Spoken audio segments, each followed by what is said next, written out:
Salmonelosis, CIE 10A02. Definición: infección de inicio súbito. El agente causal, la salmonela, una enterotoxina. Las tres especies principales son la salmonella entérica, estas también denominadas no tíficas, están íntimamente relacionadas con los animales. La salmonella typhi coloniza en los seres humanos, por lo que la enfermedad asociada a estas bacterias puede ser solamente adquirida a través del contacto con otra persona que tenga fiebre tifoidea o que sea portador crónico. Salmonella cholera entra en el grupo de no tíficas, relacionada con las enfermedades debilitantes y medicamentos inmunosupresores. Diversos serotipos de salmonela están relacionados con el consumo de huevos, carne y productos vegetales contaminados. Los alimentos desecados o congelados mantienen viables las salmonelas. Fisiopatología. Después de atravesar el estómago, estos microorganismos alcanzan el intestino delgado, donde interactúan con la pared intestinal. Las salmonelas pueden atravesar la barrera mucosa directamente o evadiendo los productos de secreción del intestino, el páncreas y la vesícula biliar. Las células M de la mucosa intestinal son probablemente las células blanco de la salmonela. Están localizadas por delante de las placas de Peyer y son las que permiten la entrada del germen hacia la circulación sistémica. Estas células contienen unos bolsillos epiteliales donde se localizan los macrófagos y linfocitos y tienen un borde de cepillo corto en su lado luminar.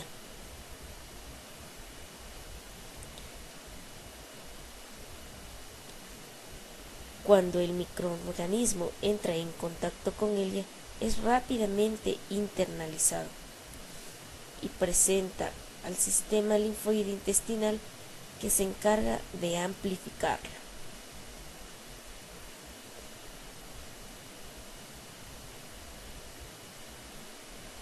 Las señales del sistema inmune. Después de varias semanas se observa una importante hiperplasia de las placas de Peyer y la necrosis, lo que puede ser el responsable del dolor abdominal, característico de la fiebre tifoidea y de los raros reportes de pseudoapendicitis por salmonelas no tifídicas.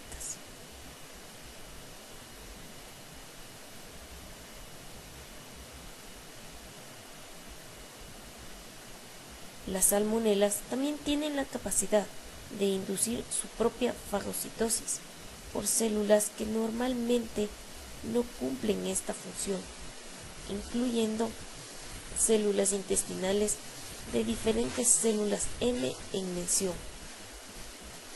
Esta es probablemente una vía muy importante en la endocitosis y transporte a través de la mucosa intestinal. Lugares de crecimiento de la salmonela: piensos, agua contaminada, suelo contaminado. Criterios de diagnóstico. Los signos y síntomas de la salmonelosis están dados por una infección de inicio súbito.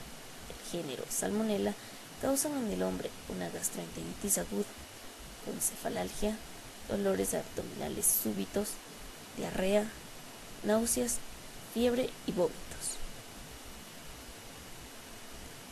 La Salmonella typhi, que causa la fiebre tifoidea, al inicio de los síntomas son inespecíficos: fiebre, escalofríos, cefalea leve que aumenta con intensidad durante la primera semana y puede llegar a la postración del paciente. La evolución es gradual, entre 1 y 3 semanas con aumento de los síntomas iniciales. Continúa de 39 a 40 grados centígrados. El periodo de incubación varía de 8 a 28 días según la cantidad de bacilos ingeridos. Para el diagnóstico de una infección por salmonela se pueden utilizar muestras de materia fecal, sangre, orina órganos y vías. Atención prehospitalaria. El objetivo debe ser mantener al paciente en reposo con hidratación y equilibrio hidroelectrolítico adecuado, lo cual puede hacerse por vía oral. No debe administrarse aspirina por el riesgo de producir hipotermia profunda o hipotensión. Para el control de la fiebre se aconseja utilizar acetaminofén.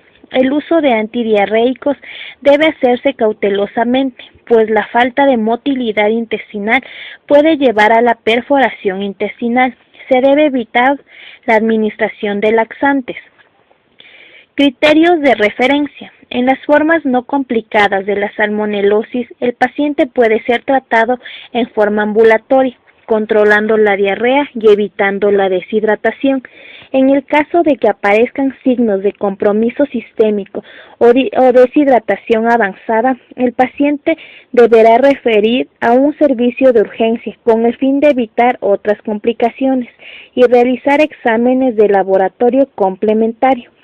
Cuando en el curso de la fiebre tifoidea aparezcan signos de shock, compromiso severo del estado mental, perforación intestinal o enterorragia, el paciente requiere ingreso a una unidad de cuidados intensivos. Medidas de prevención. ¿Cómo se puede evitar la salmonelosis? Siempre trate la carne cruda de ave de corral, de vaca y de cerdo como si estuviera contaminada y proceda de la siguiente manera. Envuelva las carnes frescas en bolsas de plástico para evitar que la sangre escurra sobre el resto de los alimentos. Refrigere los alimentos de inmediato. Minimice su estadía a temperatura ambiente. Una vez utilizadas las tablas para cortar los mismos, es necesario lavarlas de inmediato, para así evitar la contaminación cruda con otros alimentos. Evite comer carnes crudas o poco cocidas. Asegúrese de que los alimentos alcancen la temperatura correcta de cocción interna, especialmente cuando utilice hornos microondas. Evite comer huevos crudos o alimentos poco cocidos que contengan huevos crudos. Evite utilizar leche cruda. Incentive el lavado a fondo de las manos antes y después de la preparación de cada comida. Asegúrese de que los niños, especialmente los que jueguen con animales domésticos, se laven las manos cuidadosamente. No tenga reptiles como mascotas en hogares donde habiten personas con sistema inmunológico comprometido o niños pequeños. ¿Cómo sé si tengo salmonelosis?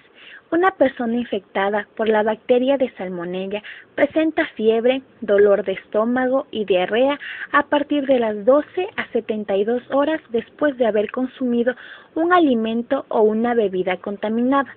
La enfermedad dura generalmente de 4 a 7 días y en la mayoría de los casos las personas se recuperan sin necesidad de recibir un tratamiento con antibióticos.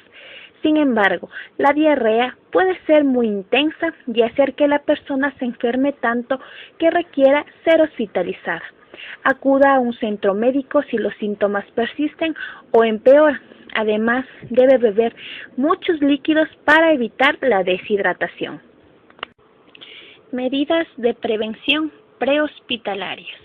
Así como todos los que laboran en el sector de la salud están en riesgos de contraer infecciones, cada miembro del personal tiene una función que cumplir para evitarlas. Precauciones universales y generales. Lavarse las manos antes y después de tener contacto con cualquier paciente o de hacer algún procedimiento. Usar guantes siempre que exista la posibilidad de contacto con líquidos de alto riesgo. Usar máscara o lentes siempre que exista la posibilidad de salpicadura. Después de limpiar minuciosamente, el instrumental debe ser esterilizado y desinfectado. Limpiar las superficies potencialmente contaminadas con hipoclorito de sodio al 0.5% o alcohol al 70%. Colocar y transportar la ropa y material contaminado en bolsas impermeables para prevenir el derrame de líquidos y con la debida marcación de material contaminado. Evitar hablar, estornudar o toser cerca de los objetos considerados como estériles. Verificar que un insumo o equipo cumple con los requisitos de esterilidad antes de usarlo. Ante alguna duda, debe considerarse como no estéril. Considerar contaminado un equipo o insumo cuando tiene contacto con elementos no estériles.